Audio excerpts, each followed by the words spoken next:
Okay बच्चों, तो last class तक हमने आरसी सर्किट में charging of capacitor, discharging of capacitor ये सब देख चुके थे।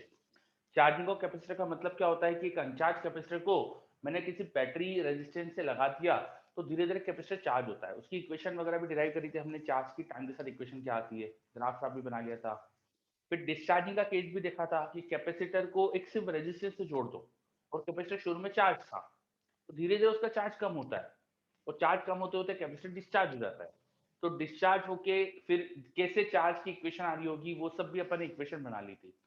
फिर कुछ कॉम्प्लिकेटेड सर्किट अगर आ जाए तो उसको सॉल्व कैसे करेंगे वो भी कुछ आइडिया दिया था मैंने आपको कि सिंगल कैपेसिटर हो अगर सर्किट में तो सारी बैटरी जो भी लगी सर्किट में उन सबको सीरीज पैरेलल कंबाइन करते करते करते करते कैपेसिटर के साथ में एक ही बैटरी और एक ही रेजिस्टेंस पे लेके आ जाओ। ऐसा कर लोगे तो फिर बहुत आसान हो जाता है क्वेश्चन। उसके बाद वही अपना सिंगल जो अपने शुरुआत का क्वेश्चन, शुरुआत का केस देखा था उसके रिजल्ट डायरेक्ट लगा सकते हो फिर। ठीक है, तो वो सब क्वेश्चन आप कर सकते हो। फिर मैंने एंड एंड में आपको बताया था कि कुछ क्वेश्चन ऐसे भी आते हैं जिसमें हमको है ना इनिशियल या फाइनल चार्ज या करंट ऐसा कुछ पूछ लेते हैं सर्किट में से। जैसे कि अधिकतर क्वेश्चन तो इसमें आते हैं स्टेडी स्टेट वाले, कि सर्किट में कैपेसिटर लगा हुआ है और बहुत देर हो चुकी है सर्किट को कनेक्ट करे हुए, अब फाइनल कैपेसिटर पे चार्ज क्या आ रहा होगा ऐसा कुछ पूछ लेते हैं, या फाइनल किसी जगह से करंट क्या आ रहा होगा ऐसा कुछ पूछ लेते हैं। स्टेडी स्टेट की चीजें पूछ लेते हैं। तो जब आपसे स्टेडी स्टेट की चीजें पूछी जाए, इन स्टेडी स्टेट का मतलब कि सर्किट को कनेक्ट करे हुए अभी बहुत देर हो चुकी है, तो कैपेसिटर पूरी तरह से चार्ज हो चुका होगा। जब कैपेसिटर पूरी तरह से चार्ज हो जाता है अब इसमें और चार्ज तो नहीं आएगा। जब पूरी तरह से चार्ज हो गया तो इसमें और चार्ज नहीं आ रहा है, इसका मतलब इसे अपन क्या मान सकते हैं, ओपन सर्किट, बिकॉज इससे अब करंट नहीं जाएगा। तो स्टेडी स्टेट में no current will pass through capacitor, hence इस कैपेसिटर को अपन ओपन सर्किट जैसा मान के फिर अपन क्वेश्चन सॉल्व कर सकते हैं। अच्छा, इसे ओपन सर्किट माना है लेकिन इसके अक्रॉस पोटेंशियल डिफरेंस होगा बेटा। यहाँ पे ना कुछ चार्ज आ गया होगा क्योंकि चार्ज हो चुका है ये, तो यहाँ कुछ पोटेंशियल डिफरेंस हो सकता है, कुछ भी पोटेंशियल डिफरेंस हो सकता है यहाँ। ठीक है, तो ओपन सर्किट मान लो कैपेसिटर को जिसके अक्रॉस कुछ पोटेंशियल डिफरेंस है और फिर सर्किट बाकी सॉल्व कर दो, और ये पोटेंशियल डिफरेंस भी निकल सकता है किरचॉफ लॉ वगैरह अगर कुछ लगाओ तो स्टेडी स्टेट के क्वेश्चंस क्या होते हैं ये अपन ने देख भी चुके थे लास्ट क्लास में अपन। अब अपन को आगे बढ़ना था। मैंने बताया था शुरुआत में, शुरुआत का मतलब कि जैसे ही सर्किट में स्विच को क्लोज करा या कोई एक स्विच है जो पहले बंद था उसे ओपन कर दिया, स्विच की किसी भी तरह की शिफ्टिंग कर दी, या तो कोई स्विच क्लोज कर दिया या कोई स्विच ओपन कर दिया, किसी भी तरह की स्विच की शिफ्टिंग करी आपने, शिफ्टिंग के बाद भी क्वेश्चन पूछ लेते कभी कभी लोग। वो बोलते थे कि स्विच को जस्ट अभी मैंने ओपन करा है, अब बताओ इससे इससे कितना करंट आ रहा है, या कोई स्विच जस्ट क्लोज करा है, अब बताओ इससे उससे कितना करंट आ रहा है। तो ऐसे क्वेश्चन में क्या होता है, at time just after switch is shifted, switch को अभी अभी शिफ्ट करा, उसके पहले जो कैपेसिटर में चार्ज होगा बाद में भी वही रहेगा। अगर कैपेसिटर में पहले चार्ज कुछ था तो बाद में भी उतना ही रहना चाहिए, उतना ही रहना चाहिए, तो उसके अक्रॉस इतना पोटेंशियल डिफरेंस दिखना चाहिए। दूसरा केस, अगर इनिशियल चार्ज जीरो है तो बाद में भी जीरो पोटेंशियल डिफरेंस दिखेगा, मतलब वो वायर जैसा बिहेव करेगा। तो आपको चेक करना पड़ता है कि कैपेसिटर में पहले कितना चार्ज था।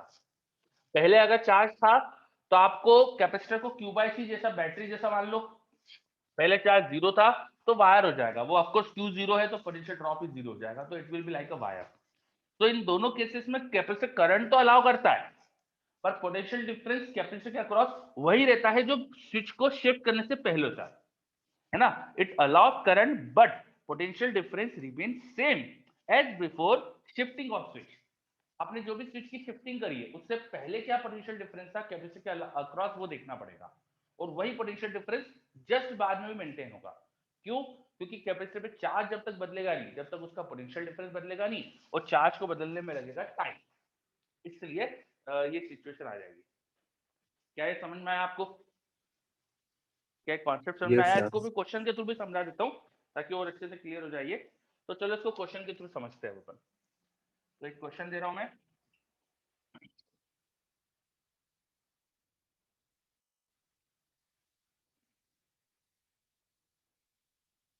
देखिए ये एक सर्किट है, ई ईएमएफ का सेल है, दो रेजिस्टर है, दोनों आर है और एक कैपेसिटर है जिसकी कैपेसिटी सी है। ठीक है, और सर्किट को ये बहुत देर से बंद है, यहाँ पर एक स्विच है मान लो, और मैंने बोला कि अब मैंने स्विच को ओपन कर दिया टी इक्वल टू जीरो पर। देखिए एरो मैंने ओपन करने वाला दिखाया है, तो T0 पे स्विच को ओपन कर दिया। आपसे मैंने पूछ लिया current current through capacitor, current through capacitor just after switch is open. बताइए कैपेसिटर पे करंट कितना जा रहा है जैसे स्विच को मैं ओपन करूंगा। एक बार आप कोशिश कर लो, ये जो मैंने पढ़ाया इसके बेसिस पे है ना, फिर मैं बताता हूँ आपको, जल्दी से ट्राई करिए एक बार।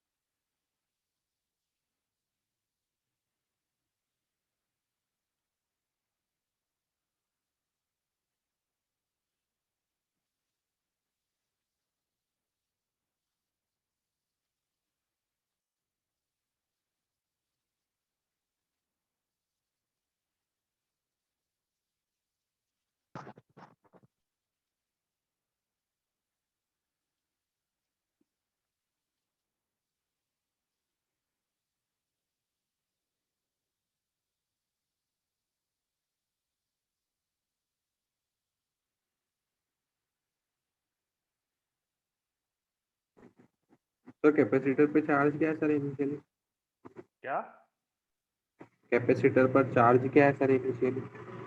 इनिशियली जी सर। आप निकाल नहीं सकते क्या?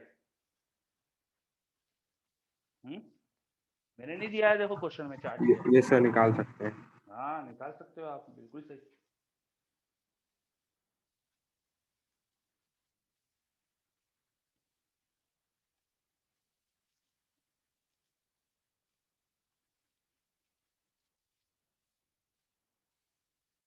चलिए, तो ये इनिशियल सर्किट में देखो, ये स्विच मैंने क्लोज दिखाया था। स्विच जब क्लोज दिखाया होगा तो कैपेसिटर चार्ज हो गया होगा, क्योंकि हमको बोला तो है नहीं कि कितनी देर से सर्किट बंद था, तो अपने मानेंगे कैपेसिटर पूरा चार्ज हो चुका है। जब ये पूरा चार्ज हो चुका होगा तो यहाँ करंट नहीं जाएगा, यहाँ करंट नहीं जाएगा, क्योंकि कैपेसिटर में करंट नहीं जाता जब वो पूरा चार्ज हो जाता है ना, ये अपन ने पढ़ा भी था। तो यहाँ करंट नहीं जा रहा, तो करंट ऐसा जा रहा होगा, करंट ऐसा जा रहा होगा, तो यहाँ से यहाँ पोटेंशियल ड्रॉप देखो ई आएगा, तो यहाँ भी पोटेंशियल ड्रॉप ई। ई अगर यहाँ का पोटेंशियल ड्रॉप है तो कैपेसिटर का पोटेंशियल ड्रॉप भी ई होना चाहिए, इसमें तो करंट ही नहीं, जो यहाँ पोटेंशियल ड्रॉप वही कैपेसिटर का पोटेंशियल ड्रॉप ई। तो इस पे चार्ज क्या होना चाहिए, अगर पोटेंशियल ड्रॉप ई है तो चार्ज होना चाहिए था सीई। तो क्यू इनिशियल, क्यू इनिशियल अपन को समझ में आ गया, सीई है कैपेसिटर के अक्रॉस। अब स्विच को ओपन करने के बाद भी कैपेसिटर का चार्ज बदलता नहीं है, तो स्विच ओपन करके सर्किट बना लो। स्विच ओपन कर दिया तो कैपेसिटर का चार्ज नहीं बदलना, तो सर्किट दिखा दो। यहाँ पर अभी भी सीई का चार्ज है प्लस माइनस सीई, सीई का चार्ज है मतलब पोटेंशियल डिफरेंस अभी ई है उसके अक्रॉस, क्यू बाय सी करके देखेंगे तो पोटेंशियल डिफरेंस ई है। अब कैपेसिटर का पोटेंशियल डिफरेंस ई है अगर, तो वो बैटरी जैसा काम करेगा, देखो यहाँ दिखाया था मैंने, जो चार्ज कैपेसिटर होता है वो सेल जैसा काम करता है, वो करंट भेजेगा। तो यहाँ पे क्योंकि हाई पोटेंशियल है लोअर पोटेंशियल, तो ऐसे करंट जाएगा इस तरह से। अब यहाँ पोटेंशियल डिफरेंस क्या दिखेगा कैपेसिटर के अक्रॉस, क्यू बाय सी दिखेगा, क्यू सी है तो क्यू बाय सी करेंगे तो ई आ जाएगा, तो ई और 2R रजिस्टर, तो करंट क्या आना चाहिए, ई बाय 2। कैपेसिटर का पोटेंशियल ड्रॉप ई आ रहा है और रेजिस्टेंस हमको दिख रहा है 2R, तो ई बाय 2R करंट आना चाहिए। आया क्या, समझ में आ रहा है क्या यस करा सर। अपन ने? Yes sir. ओके, तो ये अपन ने देखा है कुछ। हाँ बोलिए, एनी डाउट? चलो कोई बात नहीं। मैंने कैसे करा एक बार फिर से शॉर्ट में बता देता हूँ। पहले स्विच क्लोज था, स्विच क्लोज था तो कैपेसिटर पे चार्ज क्या रहा होगा पहले मैंने वो ढूंढा, उसके बाद वही चार्ज मैंने कैपेसिटर पे दिखा के स्विच ओपन करके सर्किट दिखा दिया। जस्ट T0 पे क्वेश्चन में पूछा है कि कैपेसिटर से करंट कितना जा रहा है, तो कैपेसिटर का चार्ज जो भी है बाय सी करा, उससे कैपेसिटर का पोटेंशियल डिफरेंस आया, और मान लिया कैपेसिटर बैटरी जैसा वर्क कर रहा है, वो करता ही बैटरी जैसा वर्क, तो इसके अंदर बैटरी जैसा वर्क कर रहा है कैपेसिटर, उसका पोटेंशियल डिफरेंस ई आ रहा है और रजिस्टर 2R दिख रहे, तो ई बाय 2R का करंट आना चाहिए, सिंपल। चलो, तो ये अपन ने कैपेसिटर के स्टेडी स्टेट के बिहेवियर को भी समझ लिया अच्छे से। अब इसके जितने भी क्वेश्चन है वो सब हो जाएंगे आपके रेस के। तो रेस आपने अब कंप्लीट करी क्या इसकी? यस। चलो, तो आप मैक्सिमम क्वेश्चन तो सारे रेस के हो ही गए होंगे आपसे। क्या कोई बहुत टफ क्वेश्चन लग रहा है आपको? कोई क्वेश्चन ऐसा लग रहा है जो आपको जो भी अपनी थ्योरी है इससे अलग ही है? तो है क्या ऐसा? No, very good. आदित्य बोल रहा है नहीं है, ठीक है। तो आप रेस कंप्लीट कर लीजिए, है ना। तो आपका आरसी सर्किट पूरा हो गया है। जो भी आपके करंट इलेक्ट्रिसिटी की चैप्टर में आरसी सर्किट के क्वेश्चन होंगे आप वो भी करिएगा आप, ठीक है। और जो भी डाउट हो वो पूछते जाइएगा। अब हम आगे बढ़ते हैं। अपना कैपेसिटर वाला चैप्टर और करंट इलेक्ट्रिसिटी पूरा हो गया है। तो अब हम नया चैप्टर स्टार्ट करते हैं, electromagnetic induction. Electromagnetic induction, let us start electromagnetic induction.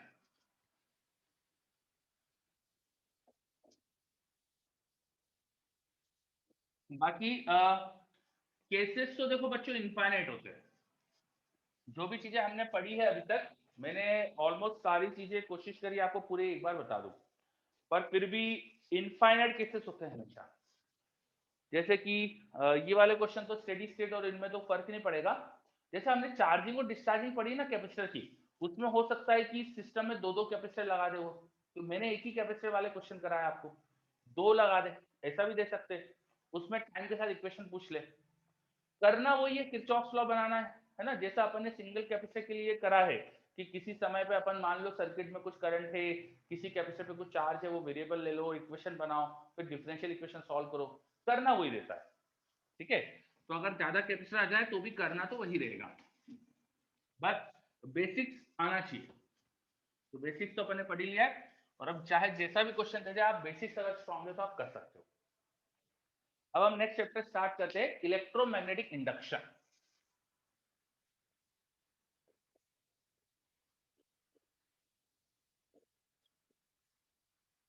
Electromagnetic induction, कुछ तो आपने इस चैप्टर के बारे में सुना होगा पहले। 10th क्लास तक बहुत अच्छे से पढ़ाया जाता है ये। काफी इसके एप्लीकेशंस होते हैं हमारी डे टू डे लाइफ में, तो आपको कुछ तो आइडिया होगा। What is electromagnetic induction? बताइए, व्हाट इज इलेक्ट्रोमैग्नेटिक इंडक्शन? क्या होता है इलेक्ट्रोमैग्नेटिक इंडक्शन?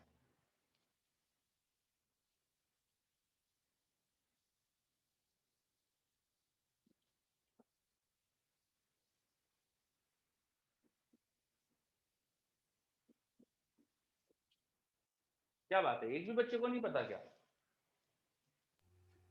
सर इलेक्ट्रोमैग्नेट के थ्रू इंडक्शन कराते हैं करंट का, तो बहुत सारी एप्लीकेशंस का यूज होता है उसमें। हम्म, थोड़ा और अच्छे से समझा सकता है कोई? मैग्नेटिज्म के कारण इलेक्ट्रिसिटी का प्रोडक्शन करते हैं। और अच्छे से?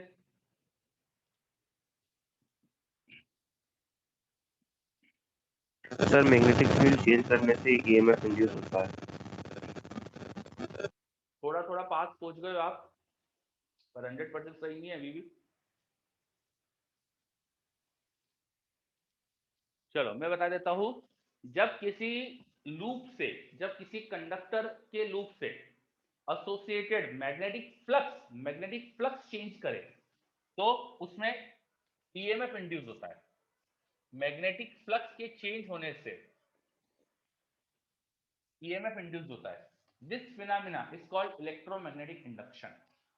ईएमएफ बनना या करंट आ जाना because of change in magnetic flux, इसे बोलते हैं इलेक्ट्रोमैग्नेटिक इंडक्शन।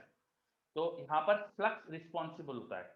बच्चे मुझे लिख के भेज रहे थे मैग्नेटिज्म से करंट आना, मैग्नेटिज्म नहीं, मैग्नेटिक फ्लक्स के चेंज होने से इंड्यूस ईएमएफ आना, ये होता है इलेक्ट्रोमैग्नेटिक इंडक्शन। तो इस चैप्टर को समझने के लिए, इस कॉन्सेप्ट को समझने के लिए सबसे पहले मैग्नेटिक फ्लक्स क्या होता है ये समझना पड़ेगा, ठीक है। मैग्नेटिक फ्लक्स क्या होता है? क्या आप लोगों ने इलेक्ट्रिक फ्लक्स पढ़ा है? यस क्या सर। आप लोगों ने यस इलेक्ट्रिक सर। फ्लक्स पढ़ा है? कि किस सिंबल से रिप्रेजेंट करते हैं इलेक्ट्रिक फ्लक्स को? बाय। इसको भी पाई से रिप्रेजेंट करते हैं, पर हम समझ पाए कि मैग्नेटिक है इसलिए नीचे एक बी लगा देते हैं। मैग्नेटिक फील्ड के लिए जनरली अपन बी लेटर यूज करते हैं, तो फाई और बी लगा दिया नीचे, इसका मतलब मैग्नेटिक फ्लक्स की बातें चल रही है। अच्छा, इस चैप्टर में मैं जरूरी नहीं कि बी लगाओ बार बार, क्योंकि हमें अंडरस्टूड है कि इस चैप्टर में अपन है ना मैग्नेटिक फ्लक्स की बातें कर रहे हैं।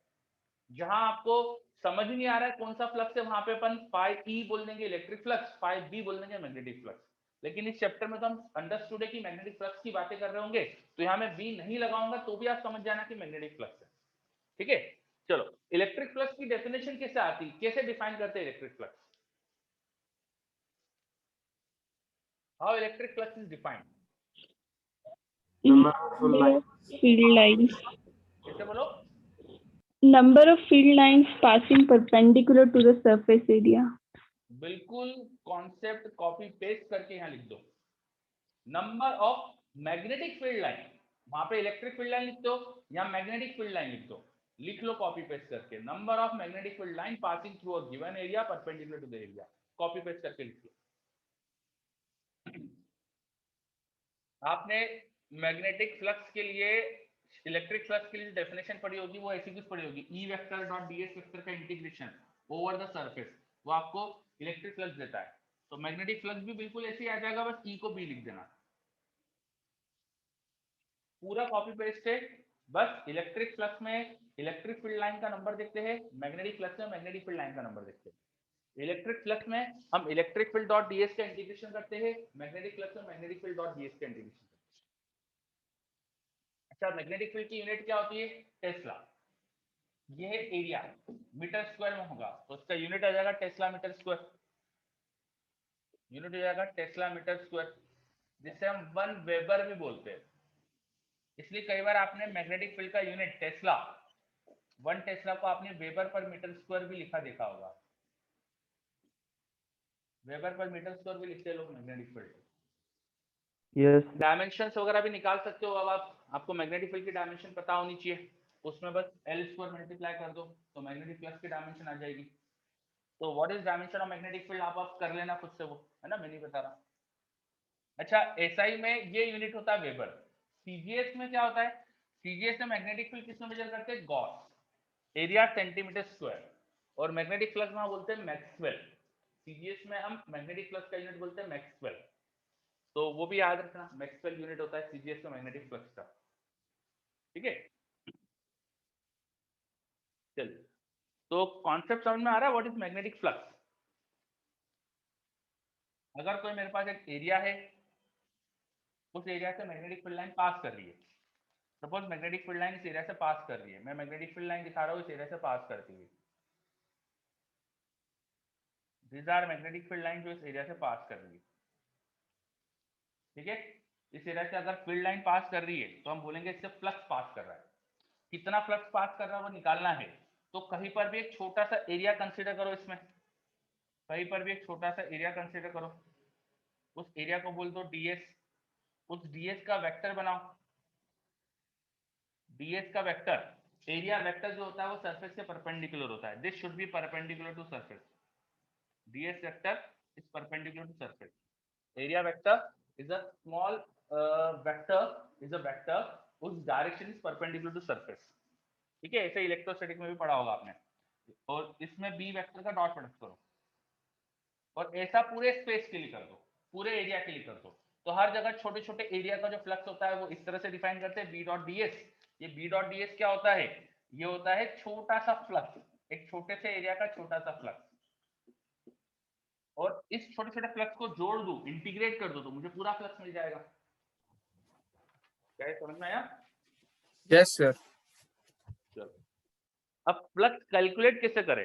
तो जैसे इलेक्ट्रिक फ्लक्स कैलकुलेट करते हैं वैसे मैग्नेटिक फ्लक्स कैलकुलेट करेंगे हम। बस ये रहा अपना कॉन्सेप्ट, छोटा सा फ्लक्स ऐसे लिखेंगे और इंटीग्रेट करके पूरा फ्लक्स आ जाएगा। तो अगर मेरे पास एक प्लेन एरिया हो, बहुत ही आसान से एक कॉन्सेप्ट बन जाता है। सपोज मेरे पास प्लेन एरिया है और यूनिफॉर्म मैग्नेटिक फील्ड है, यूनिफॉर्म मैग्नेटिक फील्ड है, क्योंकि एरिया प्लेन है, एरिया बिल्कुल एक फ्लैट सरफेस है, ऐसी फ्लैट। एरिया के प्लेन होने से फायदा क्या होता है कि उसके हर जगह पे डीएस लोगे ना, छोटा सा एरिया लिखोगे तो डायरेक्शन सेम आएगी। आप चाहे यहाँ पे छोटा सा एरिया लो तो उसकी डायरेक्शन अगर इधर है तो यहाँ के छोटे से एरिया की डायरेक्शन भी वही आएगी। यहाँ के छोटे से एरिया की डायरेक्शन भी हो जाएगी। भाई प्लेन है ना ये, जैसे बोर्ड का प्लेन, मैं कहीं पर भी छोटा सा एरिया लूं, देखो हमेशा उसका परपेंडिकुलर तो एक ही डायरेक्शन में आएगा। आ रहा है क्या Yes, समझ sir. में? तो प्लेन एरिया की खासियत ये होती है कि उसके ऊपर हर जगह छोटे से एरिया की डायरेक्शन सेम आती। दूसरी चीज, मैग्नेटिक फील्ड भी मैंने यूनिफॉर्म ली यहाँ पर। मैग्नेटिक फील्ड यूनिफॉर्म का मतलब कि वो भी हर जगह एक जैसी। अगर इस लोकेशन पे मैग्नेटिक फील्ड बी है और एंगल थीटा है एरिया के साथ, तो यहाँ पर भी एंगल थीटा ही होगा एरिया के साथ, यहाँ पर भी एंगल थीटा ही होगा एरिया के साथ, और हर जगह मैग्नेटिक फील्ड होगा बी वेक्टर, है ना? तो अगर यूनिफॉर्म मैग्नेटिक फील्ड है तो उससे खासियत क्या होगा कि बी वेक्टर हर जगह एक जैसा है। तो जब इंटीग्रेशन करेंगे ना पूरा फ्लक्स निकालने के लिए, इससे मैग्नेटिक फ्लक्स निकालने के लिए इंटीग्रेशन करेंगे, तो बी कांस्टेंट है बाहर ले लो, अंदर बचेगा only integration of DS vector. DS vector छोटा सा एरिया था, उसका इंटीग्रेशन पूरा एरिया आ जाएगा, तो फ्लक्स थ्रू दिस सरफेस वो हो जाएगा B vector dot complete area vector. अगर इस पूरे प्लेन का एरिया वेक्टर अगर मैं ए बोल दूं, इसका एरिया मान लो ए है, तो मैं एक एरिया का वेक्टर ऐसा बना सकता हूं, तो B vector dot A vector करके मुझे फ्लक्स मिल जाएगा by a plane. If there is uniform magnetic field, flux निकालना आसान हो जाता है, सिंपली बी डॉट ए कर दो। आया क्या समझ में ये? Yes, sir. है ना? Yes, sir. जैसे एग्जांपल के लिए मैं बताऊं, अगर आपको क्वेश्चन में बोल दिया कि बी वेक्टर आपको दे दिया है किसी ने 4i + 3j टेस्ला, किसी ने बी वेक्टर दे दिया ऐसा, और किसी ने बोला कि एक एरिया है हमारे पास, एक्स वाई प्लेन में एरिया है, एक्स वाई प्लेन में एरिया है, एक्स वाई प्लेन में एरिया है, कितना एरिया है, किसी ने बोल दिया कि 5 मीटर स्क्वायर का एरिया है, और एक्स वाई प्लेन में है, ठीक है?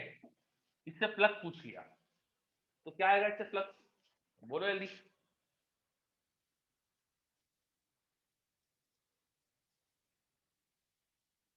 Zero. जीरो आएगा, वेरी गुड। ये जो एरिया दिया है देखो एक्स वाई प्लेन में दिया है, तो इसका नॉर्मल किधर होगा, इसका नॉर्मल Z किधर में. होगा, जेड में होगा, है ना? एरिया वेक्टर हमेशा एरिया के प्लेन के नॉर्मल लेते हैं अपन, तो एक्स वाई प्लेन का नॉर्मल जेड में होगा, तो मैं ए वेक्टर जब लिखूंगा वो आ जाएगा 5 मीटर स्क्वायर इंटू के कैप, और मुझे फ्लक्स निकालने के लिए इनका डॉट प्रोडक्ट करना है, इन दोनों का डॉट प्रोडक्ट करना है, ये पढ़ा अपन ने अभी, तो डॉट प्रोडक्ट Yes. करो, जीरो आने वाला है देखो। आई होप कि वेक्टर में आपको डॉट प्रोडक्ट करते आता है, तो जीरो आ जाएगा। Yes, sir. तो यूनिफॉर्म फील्ड हो और प्लेन एरिया हो तो बहुत आसान होता है फ्लक्स निकालना। इलेक्ट्रोस्टैटिक्स में भी करे होंगे ऐसे क्वेश्चंस आपने, तो ये तो अपना एक केस किया। अच्छा, इसमें अभी तो मैंने जो आपको ये दिया, इसमें मैंने मैग्नेटिक फील्ड दे दी, जरूरी कि मैग्नेटिक फील्ड दी जाए आपको हमेशा। आपको एमईसी चैप्टर पढ़े लिखे बच्चे हो आप, तो आपको मैग्नेटिक फील्ड कई केसेस की पता है। जैसे मैं एक क्वेश्चन एक और देता हूं, हमारे पास एक सोलोनॉइड है,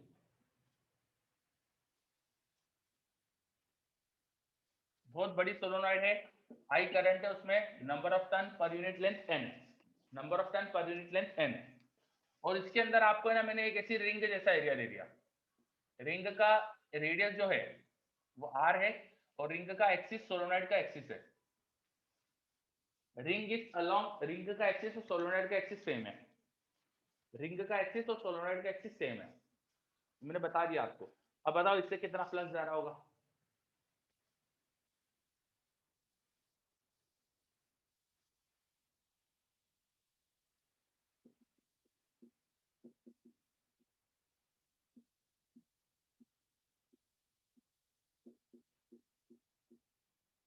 अब बताइए इससे कितना फ्लक्स जा रहा होगा।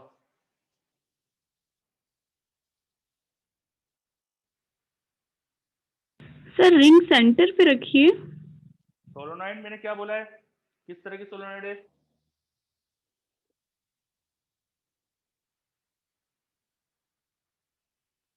बहुत बड़ी सोलोनॉइड है,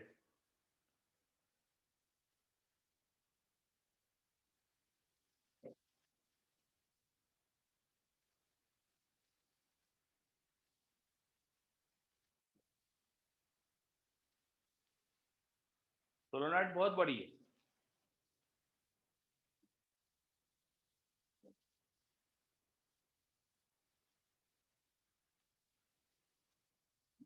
फील्ड म्यू फिर से बोलो।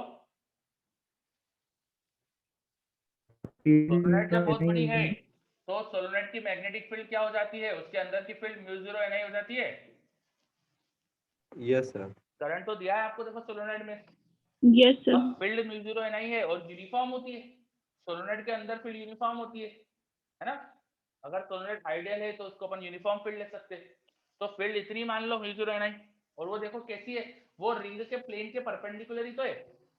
तो बी वेक्टर और ये एरिया वेक्टर की डायरेक्शन सेम ही तो आएगी, एरिया वेक्टर भी तो इधर ही लेंगे अपन। जब अपन इससे फ्लक्स निकालेंगे तो बी और एरिया सेम डायरेक्शन में, तो बी का मैग्नीट्यूड इनटू एरिया का मैग्नीट्यूड, एरिया हो जाएगा पाई आर स्क्वायर, और दोनों की डायरेक्शन सेम है तो उनका डॉट प्रोडक्ट करेंगे तो cos 0 आएगा। बस ये आ गया फ्लक्स। आसान। यस। यस तो सर। इस क्वेश्चन में मैंने मैग्नेटिक फील्ड दे दी और वहां मैंने आपको है ना एमएसी यूज करवा लिया, तो ऐसा भी हो जाता है आपके पास, समझे। चलो, तो ये हमने देखा कि फ्लक्स कैलकुलेशन कैसे करते हैं। अच्छा, अभी मैंने बहुत आसान केसेस दिए जिसमें फील्ड यूनिफॉर्म हो। फील्ड नॉन यूनिफॉर्म भी दी जा सकती है आपको, नॉन यूनिफॉर्म भी दी जा सकती है, उसमें कैसे फ्लक्स कैलकुलेट करते हैं वो चेक कर लेते हैं। चलो ठीक है, तो यहाँ पे मैं क्वेश्चन दे रहा हूँ। एक मेरे पास वायर है, इसमें करंट जा रहा आई और ये इनफाइनाइट लेंथ का है, infinite long straight wire, infinite long straight wire है ना। आई होप कि दिख रहा है सबको, इनफाइनाइट लॉन्ग स्ट्रेट वायर लिखा है मैंने। और मैंने इसके सामने इस वायर की प्लेन में एक एरिया दे दिया ऐसा, ये डिस्टेंस आपको दे दी मैंने ए, और जो वायर का लूप है इसकी लेंथ एल दे दी और इसकी हाइट एच दे दी। तो इस एरिया से फ्लक्स निकालना है। Find flux through the area shown. Blue colour में एक रेक्टेंगल जैसा एरिया दिखाया है मैंने, उस एरिया से फ्लक्स निकालना है आपको। करिए, कोशिश करिए। ये वेरिएबल हो जाएगा, आप देखो इसमें इंटीग्रेट करना पड़ेगा आपको। करिए।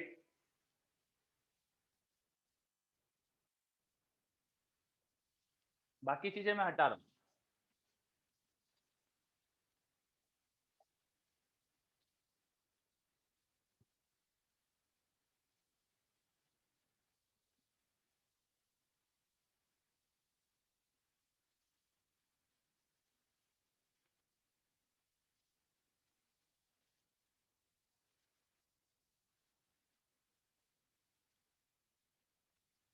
यस सर डन हो गया, वेरी गुड।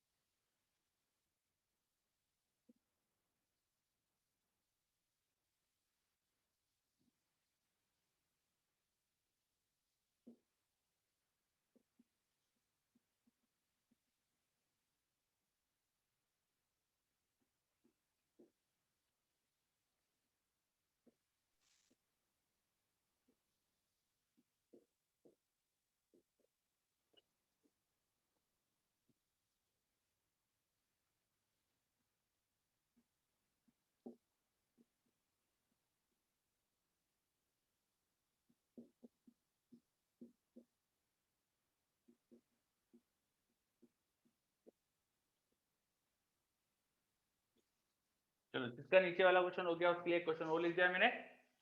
बाकी अब इसको करते हैं अपन। देखिए, अब यहाँ पर एक वायर है इनफाइनाइट लॉन्ग, इसकी वजह से आपको मैग्नेटिक फील्ड लिखते आती है क्या? Yes, क्या- sir. बोलो क्या आती? Yes sir Mu mu naught. Naught I upon 2 pi R हाँ, तो ये आर पे डिपेंडेंट है ना, या मैं डिस्टेंस एक्स ले लूं तो एक्स पे डिपेंडेंट है ना। वायर से कोई एक्स डिस्टेंस पे जाएगा अगर, तो उसको जो यहाँ फील्ड दिखेगी वो तो एक्स पे डिपेंडेंट आएगी, है ना। तो वायर से मैं दूर जाऊंगा तो फील्ड कम, पास में फील्ड ज्यादा, फील्ड वेरिएबल हो गई। ठीक है, तो अब यहाँ पर हमें क्या करना चाहिए, हमें ना एक छोटा सा एरिया लेना चाहिए। तो इस लूप में मैं, ये जो हमारे पास स्क्वायर लूप दिखाया था, एक रेक्टेंगुलर लूप दिखाया था, इसमें मैं ना एक ऐसी स्ट्रिप काट रहा हूँ। मान लो मैंने डीएक्स विड्थ की स्ट्रिप काटी, एक डीएक्स विड्थ की ऐसी स्ट्रिप काटी। स्ट्रिप क्यों ले रहा हूं मैं? क्योंकि मैं जानता हूं कि इनफाइनाइट लॉन्ग वायर के ऊपर नीचे जाने पे फील्ड बदलती नहीं है, जो फील्ड यहाँ आएगी उतनी यहाँ, इस पूरी स्ट्रिप पे एक जैसी फील्ड दिखेगी। तो पूरी स्ट्रिप पे एक जैसी फील्ड है, तो स्ट्रिप जैसा मैंने छोटा एरिया ले लिया। समझ में आया? Yes, sir. इस छोटी सी स्ट्रिप का एरिया क्या लिखेंगे हम? इसकी विड्थ है dx, इसकी लेंथ क्या आएगी? h। तो छोटी सी विड्थ का छोटा सा एरिया क्या हो गया? h dx। अच्छा, उस जगह पे मैग्नेटिक फील्ड कितनी है? जहां पे स्ट्रिप है वहां मैग्नेटिक फील्ड कितनी है? बोलो। Mu naught Ni by Mu naught I upon 2 pi x. Mu naught I capital दिया है अपॉन 2 पाई x। इनफाइनाइट वायर की मैग्नेटिक फील्ड ये होती है ना? ये मैग्नेटिक फील्ड पूरी स्ट्रिप पे एक जैसी है, तो स्ट्रिप से फ्लक्स लिख सकता हूं और simply magnetic field into area. अच्छा, दोनों की डायरेक्शन देख लो। एरिया वेक्टर की डायरेक्शन क्या आएगी? एरिया वेक्टर की डायरेक्शन एरिया के प्लेन के परपेंडिकुलर। हाँ, तो एरिया का प्लेन है, बोर्ड का प्लेन है, उसके परपेंडिकुलर मतलब अंदर ले सकता हूँ, और फील्ड भी तो अंदर ही है। Yes sir. दोनों की डायरेक्शन सेम है, तो इसलिए इनटू cos 0 करूंगा मैं। डायरेक्शन हमेशा चेक करना चाहिए बच्चों। तो ये b छोटा सा एरिया इनटू उनके बीच का एंगल, ये डॉट प्रोडक्ट कर दिया। फिर इसको इंटीग्रेट कर दूं तो पूरा फ्लक्स आ जाएगा, है ना?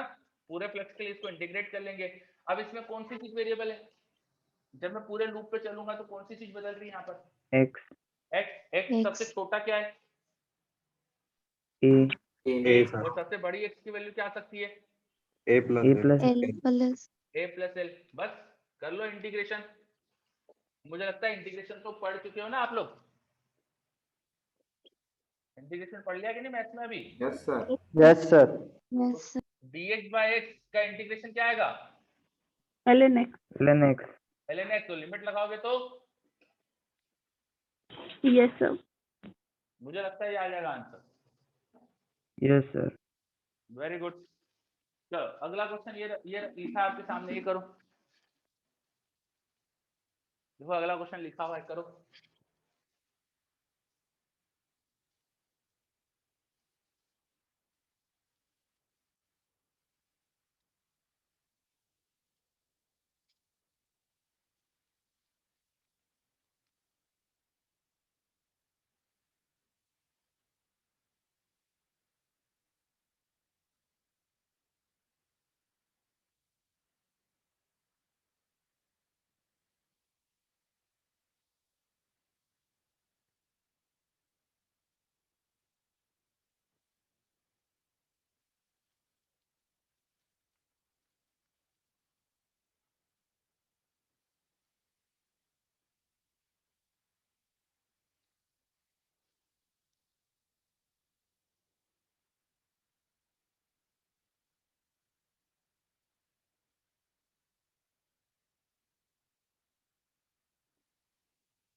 चलो ये वाला हटा दे रहा हूँ मैं, जो हो चुका है हमारा। किसी को पूछना है क्या उसमें? कुछ भी समस्या हो तो बता दीजिए।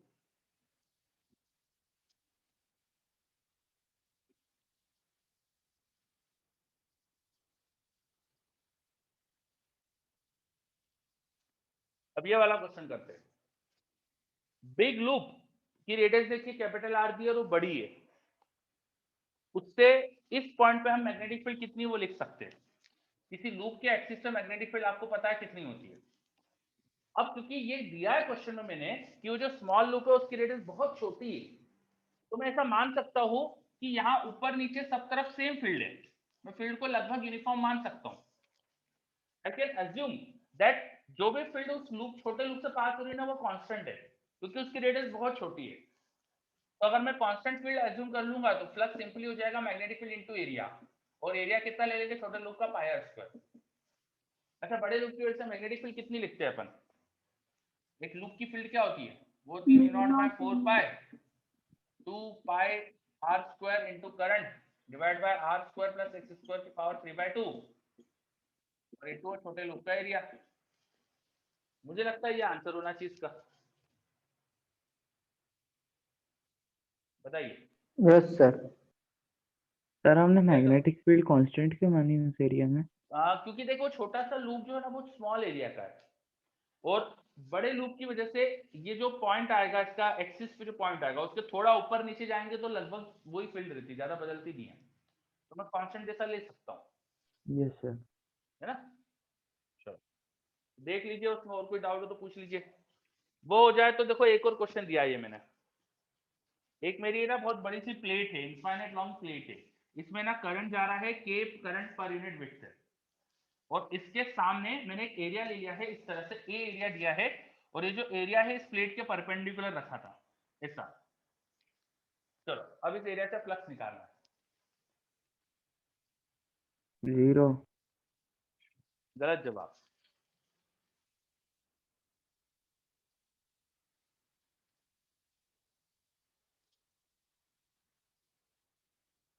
इस क्वेश्चन का टॉप व्यू भी दिखा देता हूँ, उसको ऊपर से देखेंगे तो कैसा दिखेगा वो भी बता देता हूँ। Top view,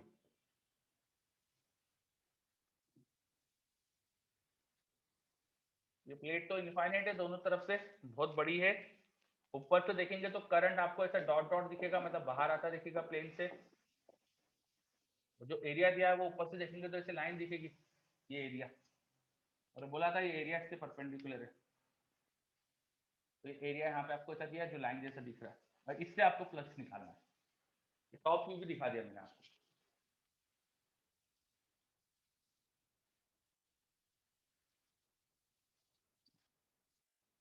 mu naught k/2 into a। Naught k/2 into A, बिल्कुल सही, बिल्कुल सही, mu naught k/2 into A, बिल्कुल सही।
चलो उधर एक क्वेश्चन और दे दिया मैंने आपको, एक सिलिंड्रिकल वायर है, बहुत लंबा है, इनफाइनाइट लॉन्ग सिलिंड्रिकल वायर है, और सिलिंड्रिकल वायर की रेडियस मैंने बता दी कैपिटल आर। वायर के अंदर यूनिफॉर्म करंट डेंसिटी थी, उसमें टोटल करंट आई फ्लो कर रहा था वायर के अंदर। इस वायर के अंदर मैंने एक एरिया दिया है, देखो आपको इस एरिया से फ्लक्स पूछा है, ये वाला करिए, जब तक इसका आंसर देख लेते हैं अपन। इस प्लेट की वजह से फील्ड जो होती है वो आपको याद होना चाहिए, इसमें करंट अगर ऐसा है तो इसकी वजह से फील्ड इस तरह की आएगी। इस प्लेट के सिचुएशन में फील्ड जो होती है वो यूनिफॉर्म होती है, कितनी आती है, म्यू0 म्यू नॉट k/2, k/2। है ना। अगर per unit width current k है तो म्यू नॉट k/2 फील्ड होती है, तो इस एरिया से यूनिफॉर्म फील्ड जा रही है, और अगर डायग्राम ध्यान से देखो तो फील्ड एरिया के परपेंडिकुलर ही है, एरिया वेक्टर की डायरेक्शन में, तो एरिया के परपेंडिकुलर एरिया वेक्टर भी आएगा इस तरफ और फील्ड भी इधर, तो सिंपली फ्लक्स के क्या कर दूं, b इंटू एरिया कर दूं, दोनों परपेंडिकुलर है तो cos 0 हो जाएगा, तो म्यू नॉट k/2 ये फील्ड इंटू एरिया, ये आ गया आंसर। बहुत ही आसान क्वेश्चन था। आया क्या, ये क्वेश्चन आया अच्छे से? Yes sir. यस ये सर। वाला करो अब, ये वाला करिए अब। यूनिफॉर्म सिलेंडर है, बहुत बड़ा सिलेंडर है, इनफाइनाइट लॉन्ग सिलेंडर है, सिलेंडर के अंदर करंट आई है और करंट डेंसिटी यूनिफॉर्म दी मैंने आपको। Radius of this cylinder is R, इसमें आपको एक मैंने अंदर एरिया दिखा दिया है, वो एरिया इसके एक्सिस से पेरिफेरी के बीच में है, और इस एरिया की लेंथ मैंने एल दे दी है, आपको इससे फ्लक्स निकालना है, करिए।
चलिए, आपको मैंने क्वेश्चन दिया था, उसका आंसर अब तक तो आ जाना चाहिए।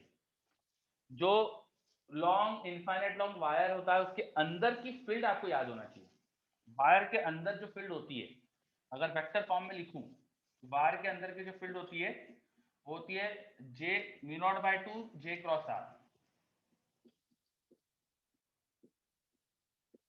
वायर के अंदर अगर आपको एक्सिस से जाना है आर वेक्टर पोजीशन वेक्टर पे, आपको एक्सिस से आर वेक्टर के पोजीशन वेक्टर पे जाना है, इस जगह फील्ड लिखने के लिए ये फॉर्मूला था mu naught by 2 J cross R. J vector क्या होता है? करंट डेंसिटी का वेक्टर। करंट डेंसिटी की वेक्टर होती है, करंट डेंसिटी करंट की डायरेक्शन के अलोंग हो जाएगी, ऐसे हो जाएगी। करंट डेंसिटी का वेक्टर का मैग्नीट्यूड जो होगा वो होता है current by area. Current by area, current कितने एरिया से क्रॉस कर रहा है उस एरिया से डिवाइड कर दीजिए, current by area. Yes, sir. तो ये आता है करंट डेंसिटी का मैग्नीट्यूड। और करंट डेंसिटी की डायरेक्शन क्या होती है? जिस क्रॉस सेक्शन के अलोंग करंट फ्लो कर रहा है ना परपेंडिकुलर, उसके अलोंग। तो जे वेक्टर की डायरेक्शन ऊपर, ठीक है।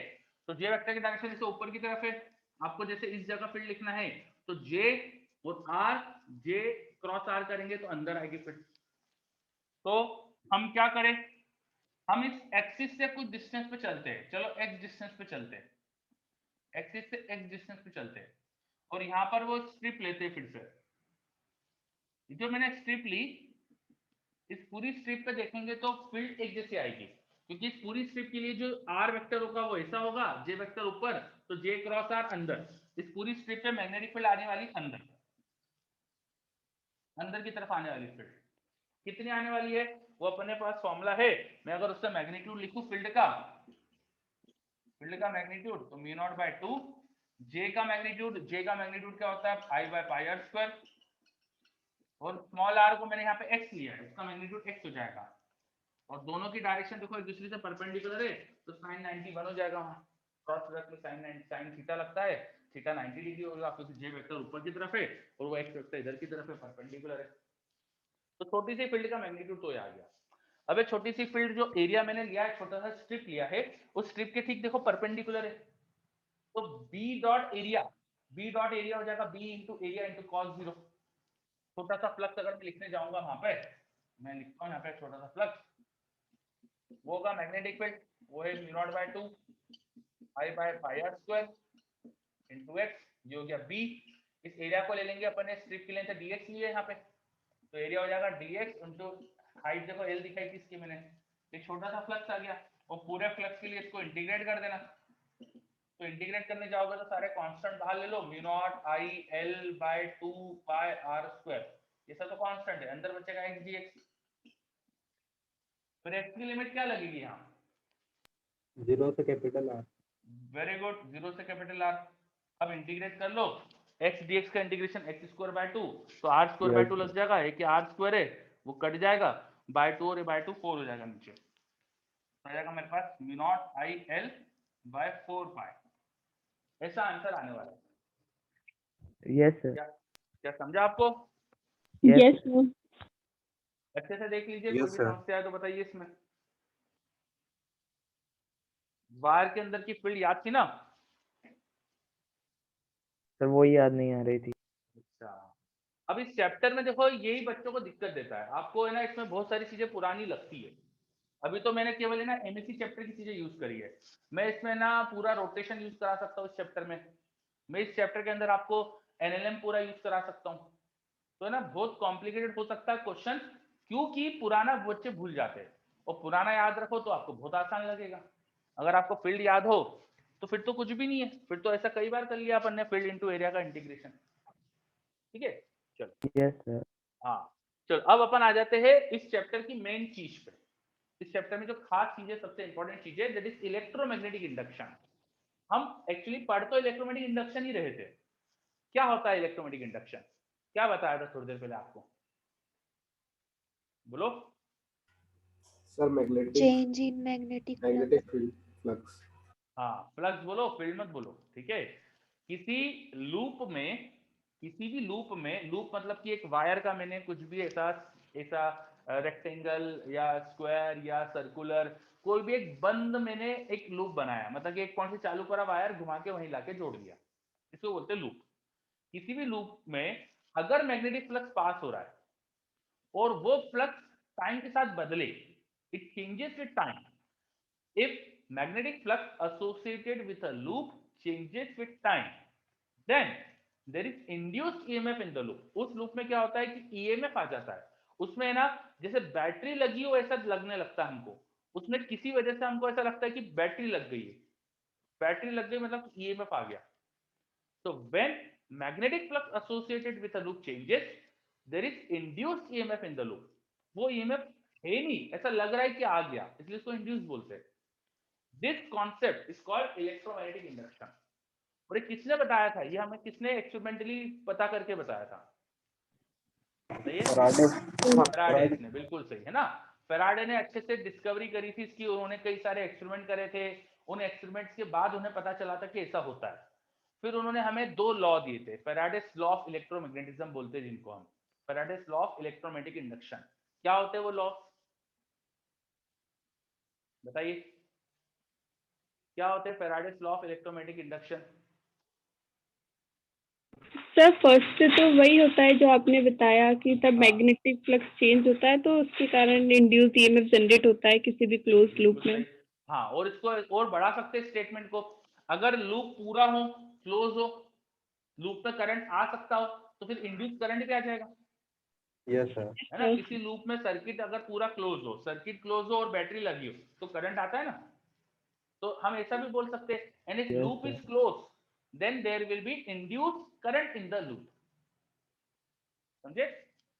Yes sir. Yes. First law ये होता है, बिल्कुल सही. सेकंड लॉ क्या होता है? डायरेक्शन पे रहता है. जी नहीं. इंड्यूस्ड ईएमएफ पे sir change directly in flux पूछना जो पड़ता है है. वो डायरेक्टली प्रोपोर्शनल होगा ईएमएफ इंड्यूस. हाँ, पहला लॉ तो ये बताता है कि इंड्यूस ईएमएफ कब होता है, और दूसरा बताता है कितना होता है. दूसरा बताता है कि ईएमएफ होता है equal to rate of change of flux के, यहाँ फिलहाल माइनस नहीं लगा रहा हूं मैं, rate of change of magnetic flux के. अभी मैं मैग्नीट्यूड की बातें कर रहा हूँ इसलिए मैं यहाँ मॉड लगा देता हूँ. मैं मॉड लगा रहा हूँ क्योंकि मैं मैग्नीट्यूड की बातें कर रहा हूँ, मैं डायरेक्शन नहीं बता रहा आपको अभी. तो ईएमएफ कितना आएगा, वो आएगा मैग्नेटिक फ्लक्स का टाइम के साथ कितना चेंज हो रहा है, rate of change of flux के बराबर. ठीक है, ये होता है फैराडे का second law. The magnitude of induced EMF is equal to, proportion बोला था वो बाद में हमें समझ में आ गया कि इक्वल ही है, वो हमने यूनिट ऐसे डिफाइन कर दी कि इक्वल आ गया, equal to rate of change of magnetic flux. ये आप नोट कर लीजिए, पहला लॉ भी अपने हिसाब से लिखिए, सेकंड लॉ भी लिखिए, करिए जल्दी से.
फेराडेस लॉ लिखिए आप, उसके बाद मैंने कुछ कुछ चीजें लिखी है बोर्ड पे, मैं एक एक करके समझाऊंगा इन्हें, आप ये भी नोट करिए.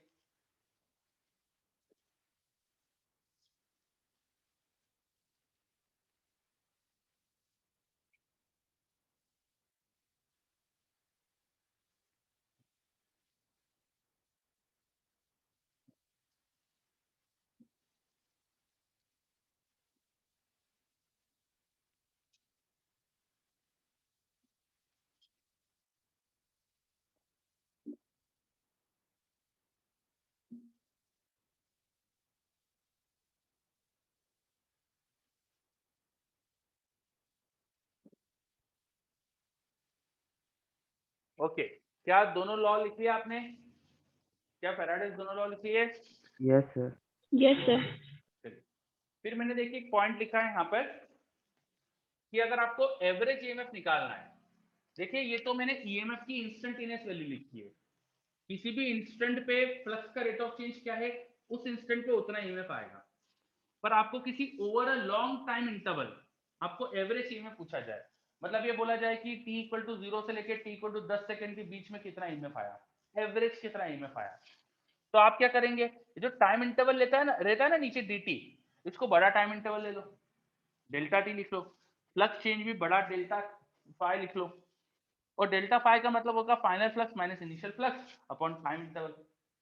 तो आपको किसी बड़े टाइम इंटरवल में एवरेज ईएमएफ चाहिए, तो आप बड़े टाइम इंटरवल के बाद का फ्लक्स क्या है, पहले का फ्लक्स क्या है, डिफरेंस ले लो, बाय टाइम कर दो, ऐसे भी निकाल सकते हैं। फिर दूसरा पॉइंट, अगर लूप कंप्लीट है तो उसमें करंट भी आएगा, लूप इनकम्प्लीट है तो करंट नहीं आ सकता। मतलब कि आपने अगर एक लूप बनाया लेकिन आपने यहाँ पर इन्हें स्विच लगा दिया और स्विच को रखा ओपन, तो आपको इस लूप में करंट तो मिल नहीं सकता, क्योंकि इसमें सर्किट पूरा नहीं हो रहा है। लेकिन ये सर्किट आपने क्लोज कर दिया, वो स्विच बंद है, तो करंट भी आ सकता है। इन दैट केस करंट कितना आएगा वो निकालने के लिए क्या करेंगे, ईएमएफ कितना आया डिवाइड बाय रेजिस्टेंस कर दो, जो भी रेजिस्टेंस लूप के अंदर है उससे डिवाइड कर दो, तो रेजिस्टेंस ऑफ लूप से डिवाइड कर दोगे तो आपको इंड्यूस करंट मिल जाएगा, है ना। अच्छा, ईएमएफ को मैं लिख सकता हूँ d∅dt का मैग्नीट्यूड, तो वो लिखा है मैंने बस। अच्छा, कोई एवरेज करंट भी पूछ सकता है आपसे, तो जैसे मैंने एवरेज ईएमएफ निकाला वैसे एवरेज करंट भी लिख लेना, एवरेज करंट हो जाएगा ये एवरेज ईएमएफ बाय रेजिस्टेंस। आ रही क्या बात समझ में ये? Yes sir. Yes, sir. ठीक है, चलो। फिर एक पॉइंट और पूछा जाता है हमसे, चार्ज कितना फ्लो हो जाएगा। क्या होगा, देखो जब करंट आया तो सर्किट में चार्ज फ्लो हुआ है ना, अगर ये स्विच क्लोज होता और यहाँ पे मैग्नेटिक फ्लक्स टाइम के साथ बदल रहा है तो इसमें करंट आता, मैग्नेटिक फ्लक्स टाइम के साथ बदलेगा तो ईएमएफ आएगा, और ईएमएफ बाय रेजिस्टेंस इसमें करंट आएगा, right. Yes sir. Yes sir. अगर लूप में करंट है तो चार्ज फ्लो हो रहा है ना, करंट क्या होता है, rate of flow of Yes, charge. sir. तो कितना चार्ज फ्लो कर गया, लोग ऐसा भी पूछ लेते हैं कि बताइए कितना चार्ज फ्लो करेगा। तो चार्ज फ्लो निकालने के लिए क्या करेंगे अपन, करंट इंटू dt का इंटीग्रेशन, Yes, sir. ना। Current rate of flow of charge होता है dq by dt into dt, dq का इंटीग्रेशन आपको पूरा करंट दे देगा, पूरा फ्लो दे देगा। अब करंट को देखो मैं ये लिख सकता था ये, तो ये इंटू dt करूंगा तो ओनली d फाई बचेगा, 1/r कांस्टेंट d फाई का इंटीग्रेशन डेल्टा फाई। ये एक बहुत काम की इक्वेशन आ रही है, ये आपको बता रहा है कि change in flux upon resistance, change in flux upon resistance ये आपको चार्ज फ्लो दे देगा। किसी भी लूप में आपको पता है कि इनिशियल फ्लक्स क्या है और फाइनल फ्लक्स क्या है, तो चेंज इन फ्लक्स निकाल सकते हो, अगर उसको रेजिस्टेंस से डिवाइड कर दो तो आपको मिल जाएगा कि जितने भी समय में वो चेंज हुआ है उतने समय में चार्ज कितना फ्लो करेगा। चलो, तो ये अपन ने कुछ बेसिक बेसिक कॉन्सेप्ट देखे, है ना, इसे फटाफट नोट कर लीजिए, इन पे बेस्ड क्वेश्चन देखते हैं अब।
चलिए, एक आसान सा क्वेश्चन दिया है मैंने, सर वो 3t के बाद क्या लिखा है?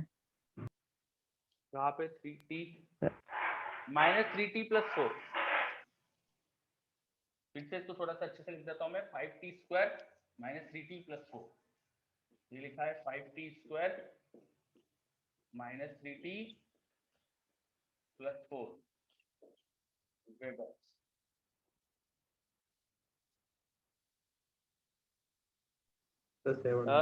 आई होप कि इधर का सब नोट हो चुका था क्या? यस तो मैं सर। इधर का क्वेश्चन एक बार बता देता हूँ। Flux through a loop is given by, किसी लूप से जो फ्लक्स है उसका आपको इक्वेशन दे दी है, आपसे पूछा है find EMF in loop at t equal to 1 second, 1 second पे कितना ईएमएफ है। दूसरा पूछा है average EMF in loop from 0 to 5 second, 0 से 5 सेकंड के लूप में एवरेज ईएमएफ कितना है। तीसरा resistance of loop in if resistance of loop is 5 ohm, loop का रेजिस्टेंस 5 ओम दिया हुआ है, what is current in loop at 4 second, 4 second पे उसमें कितना करंट है। चौथा draw induced EMF in loop as a function of time for 0 to 5 second, 0 से 5 सेकंड के लिए जो लूप में इंड्यूस्ड ईएमएफ है उसको फंक्शन ऑफ टाइम प्लॉट करना है। करिए।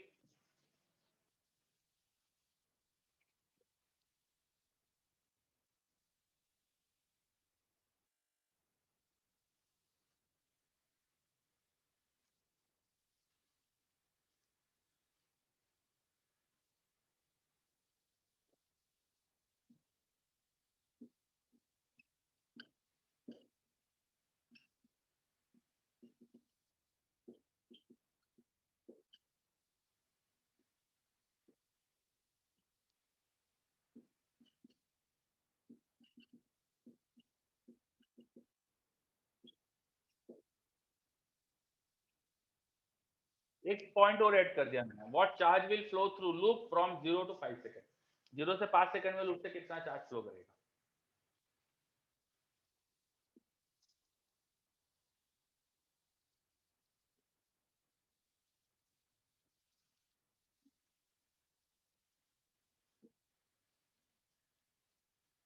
चलिए अब एक एक करके सॉल्व करते हैं। Find EMF in loop at t equal to 1 second, 1 second पे ईएमएफ निकालना है। पहली चीज तो ईएमएफ क्या होता है, अभी अपन ने पढ़ा है, जस्ट ईएमएफ होता है rate of change of flux, वो फ्लक्स को टाइम के साथ डिफरेंशिएट करना है आपको, टाइम के साथ ही इक्वेशन दी है फ्लक्स की, तो बहुत आसान दे दिया हमें क्वेश्चन, उसे डिफरेंशिएट करेंगे तो आएगा 10t माइनस 3। अब 1 सेकंड पे में पूछा है तो ईएमएफ है t इक्वल टू 1, क्या हो जाएगा, इसमें t को 1 डाल दो तो 7 आ जाएगा। यूनिट क्या होती है ईएमएफ की, वोल्ट, ईएमएफ को अपन वोल्ट में मेजर करते हैं। सेकंड पूछा average EMF in loop from 0 to 5 second, 0 से 5 सेकंड में एवरेज ईएमएफ बताना है। कैसे निकालते हैं average EMF, delta phi by delta t. Very good. Average EMF हो जाएगा flux at 5 second minus flux at 0, 0 से निकालना है ना, डिवाइड बाय टाइम इंटरवल 5, 5वें सेकंड में फ्लक्स के लिए ऊपर इक्वेशन में t को 5 डाल दो, ऊपर इक्वेशन में t को 5 डालोगे, 5 का स्क्वायर 25 का 25 into 5 125 minus 3 into 5 15, 125 minus 15 will be 110 plus 4 114 weber. जोड़ना घटाना मैं रिपीट नहीं करूंगा, वो बचपन से आता है आपको तो आपको आना चाहिए। 0 डाल दूंगा टाइम को तो 4 आने वाला है, डिफरेंस आ गया डिवाइड बाय 5, 114 माइनस 4 कितना बचेगा, 110 बाय 5 22 वोल्ट। का Yes, sir. चलो एवरेज सर कभी नेगेटिव आ गया तो कोई दिक्कत नहीं, हम तो मैग्नीट्यूड निकाल रहे हैं ना, हमें नेगेटिव आ जाए तो भी कोई समस्या नहीं। पहली चीज लेकिन मैंने आपको अभी तक तो मैंने डायरेक्शन बताई नहीं, मैंने आपको क्या पढ़ाया था, सब जगह मॉड लगाया था मैंने डायरेक्शन यस अभी सर। पढ़ाई नहीं थी आपको, तो इसलिए आपका नेगेटिव आ ही नहीं सकता क्योंकि मैं तो मैग्नीट्यूड ही निकलवा रहा हूँ ना आपसे। Yes sir. चलो तीसरा पार्ट क्वेश्चन का, if resistance of loop is 5 ohm, what is current in loop at 4 second, 4 second पे करंट दिखता है, तो 4 सेकंड पे पहले ईएमएफ निकालो, करंट आ जाएगा ईएमएफ एट 4 सेकंड, 4 डालो यहाँ पे 40 माइनस 3 37 बाय रेजिस्टेंस कितना है 5 ओम, डिवाइड कर दो 5 से कितना आएगा 7.4 एम्पियर। ठीक है, यस सर। चलो चौथा part, draw induce EMF in loop as a function of time for 0 to 5 second. 0 से 5 सेकंड में इंड्यूस ईएमएफ बताना है। ये रहा इंड्यूस ईएमएफ की इक्वेशन। क्या इसका ग्राफ बना सकते हो?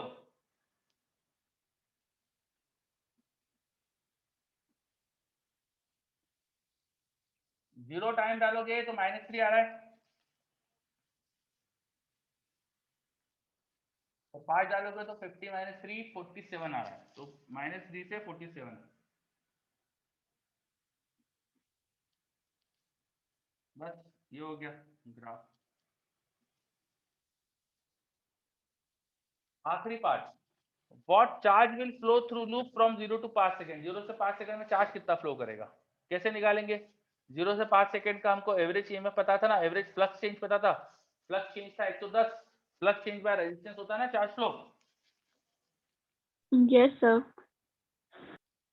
क्यू फ्लो होता है फ्लक्स का change upon resistance, change in flux upon resistance. Change in flux कितना आ रहा था, हमने निकाला था अभी 110 बाय 5, तो कितना आ जाएगा? 22।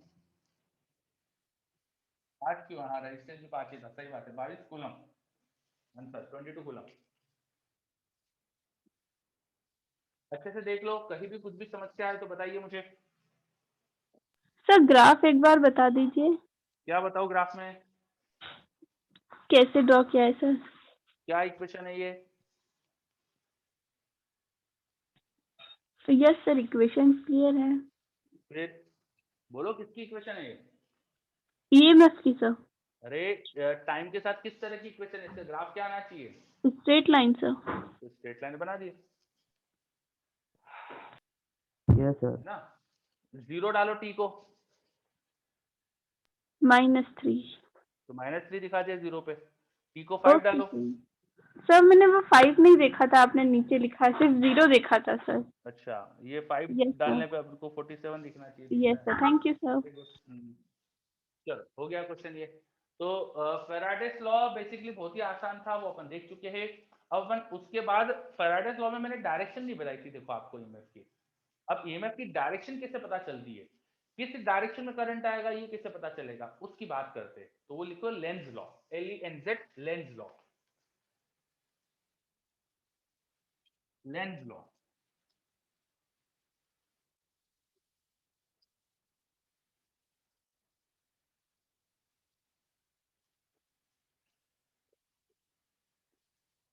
Lenz law Lenz law gives us the direction of induced current और EMF। Lenz law से हमें इंड्यूस करंट या ईएमएफ की डायरेक्शन मिल जाती है। ये हमें क्या दे देता है? डायरेक्शन ऑफ इंड्यूस करंट और ईएमएफ। ये बताता है कि induce EMF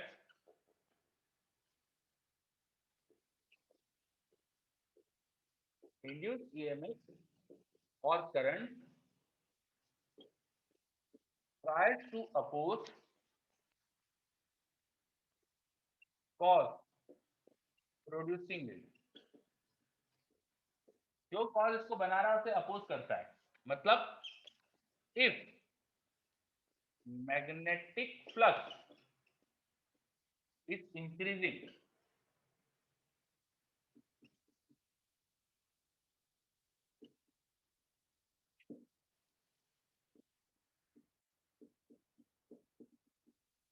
in a direction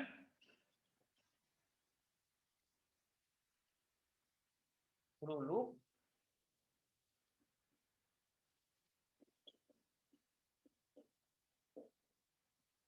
then induced current or EMF tries to decrease it by producing flux in opposite direction।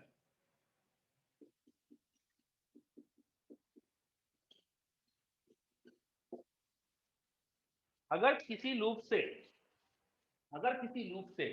Flux एक पर्टिकुलर डायरेक्शन में बढ़ रहा है तो इंड्यूस करंट ऐसा आता है जो इसे अपोज करे। कैसे? उल्टी डायरेक्शन में फ्लक्स बना के। ये बढ़ रहा है तो इसे कम करने की कोशिश करने के लिए उल्टा फ्लक्स बनाएगा। चलो पहले लिख लो इसको, फिर अपन इसको समझेंगे अच्छे से। पहले नोट करो।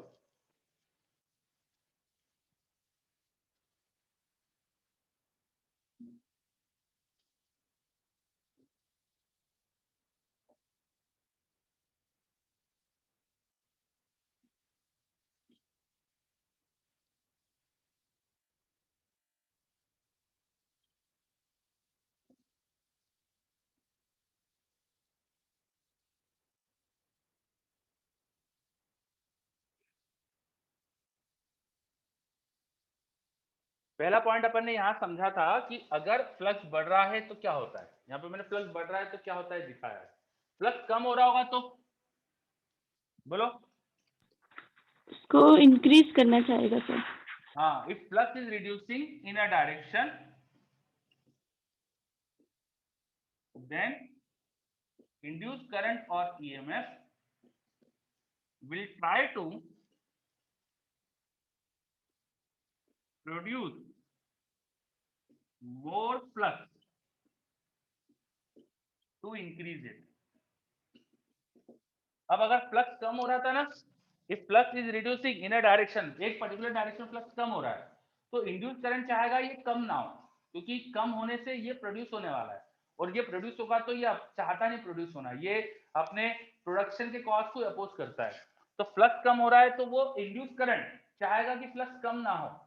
कम ना होने के लिए क्या होगा, उसी डायरेक्शन में जिस डायरेक्शन फ्लक्स था उसी डायरेक्शन में और फ्लक्स बनाने की कोशिश करेंगे। चलो ये पहले नोट करो, फिर मैं इसको अच्छे से और समझा देता हूं।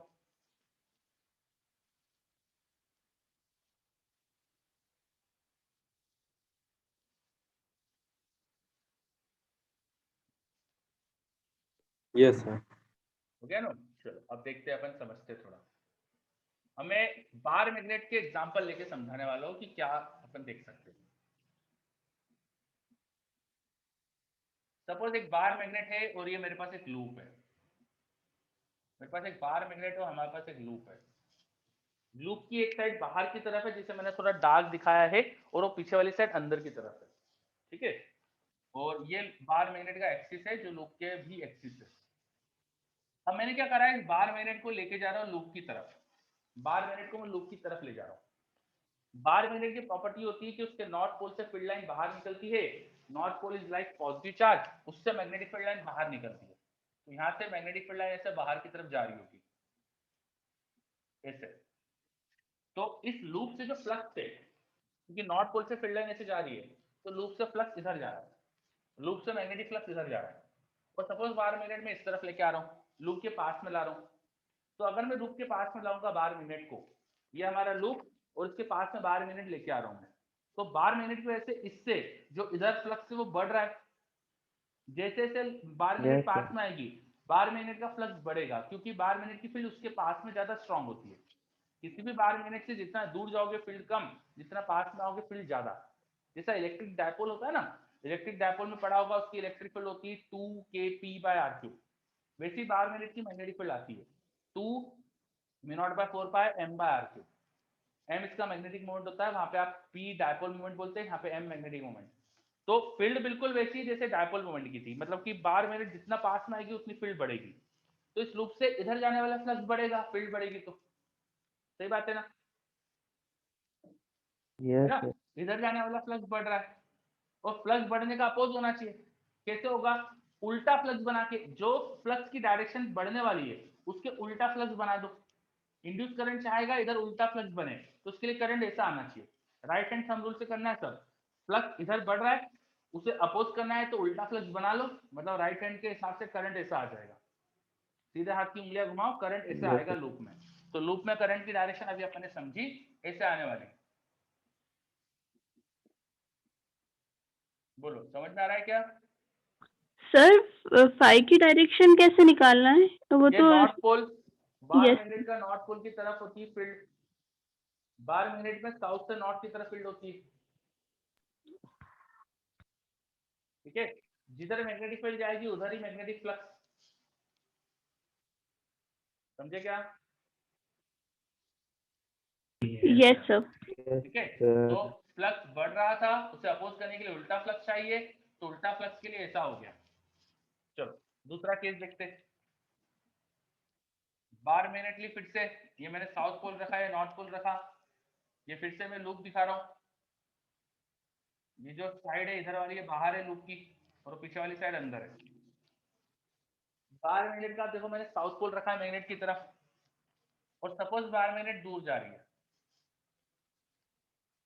तो अपन को बताना है कि फ्लक्स इसमें इंड्यूस ईएमएफ की डायरेक्शन क्या आएगी, है ना। इंड्यूस ईएमएफ की डायरेक्शन क्या आएगी बताना है।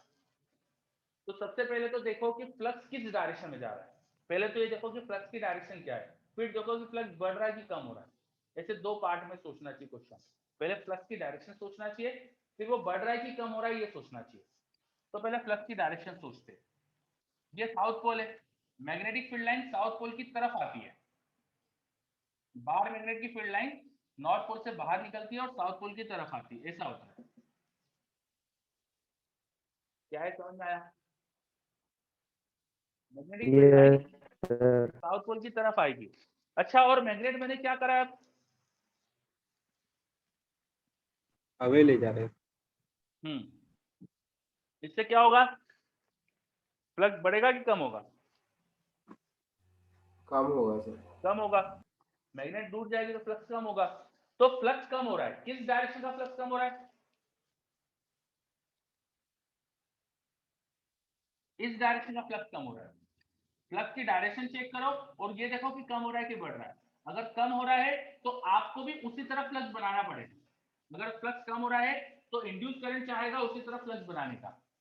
तो इंड्यूस करंट चाहेगा ऐसा फ्लक्स बनाने का। ऐसा फ्लक्स बनाने के लिए करंट ऐसा आना चाहिए। समझा कुछ?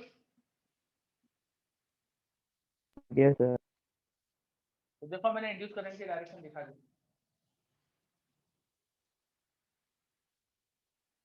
आया क्या?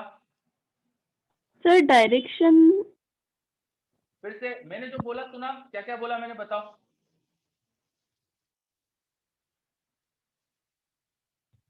सर वो हाँ, दूर जा रहा है तो फील्ड लाइंस डिक्रीज हो रही है तो वो उसको बढ़ाना चाहेगा तो उसी डायरेक्शन में फ्लक्स जनरेट करेगा सर। तो उसी दैट डायरेक्शन में जब फ्लक्स जनरेट करेगा तो करंट ऐसा आएगा।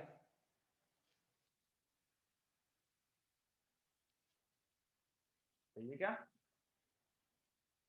राइट हैंड थंब रूल से सोचो, अगर आपको इधर ही फ्लक्स चाहिए तो करंट ऐसा आना चाहिए। आया ना?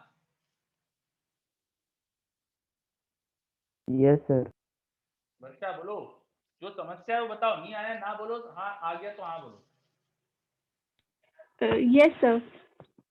Are you sure? Yes sir उसी डायरेक्शन में होगा सर। बिल्कुल सही। सभी को आ रहा है? सपना, सपना, सपना क्लास में है कि नहीं? स्वाति को तो आ रहा है, सपना है ही नहीं क्लास में। चलो, खुशी बंसल, खुशी बंसल आपको clear? Yes sir. Very good. चलो, तो काफी बच्चे यस बोल रहे हैं, मुझे मैं मान के चल रहा हूँ कि सबको आ गया है।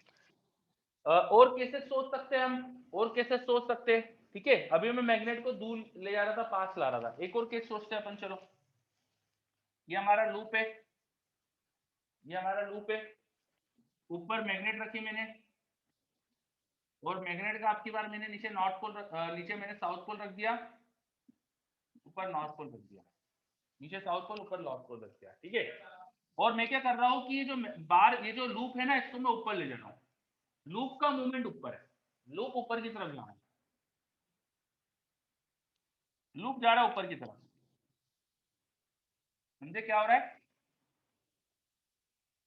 Yes sir. मैग्नेट तो रेस्ट पे, पर लूप जा रहा है ऊपर की तरफ। ठीक है, अब बताइए कि लूप में किस डायरेक्शन में इंड्यूस करंट आएगा? ऊपर से देखेंगे तो करंट की डायरेक्शन क्या आएगी, क्लॉकवाइज की एंटी क्लॉकवाइज? बताओ।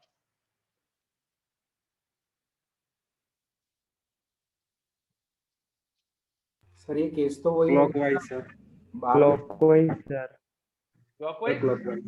Yes sir. चलो चेक करते। देखिए, साउथ पोल की वजह से magnetic field line south pole की तरफ आती है। मैग्नेटिक फील्ड लाइन कुछ ऐसी होगी टुवर्ड्स द साउथ पोल। और जैसे जैसे हमारा लूप साउथ पोल के पास जा रहा है, हमारा लूप ऊपर मूवमेंट कर रहा है तो साउथ पोल के पास जा रहा है, तो उससे इस डायरेक्शन में जो फ्लक्स बढ़ेगा, वो जितना मैग्नेट के पास जाएगा फ्लक्स ज्यादा होगा। तो flux is increasing. Flux increase होता है तो हमारा इंड्यूस करंट उसे अपोज करने के लिए उल्टा फ्लक्स बनाएगा।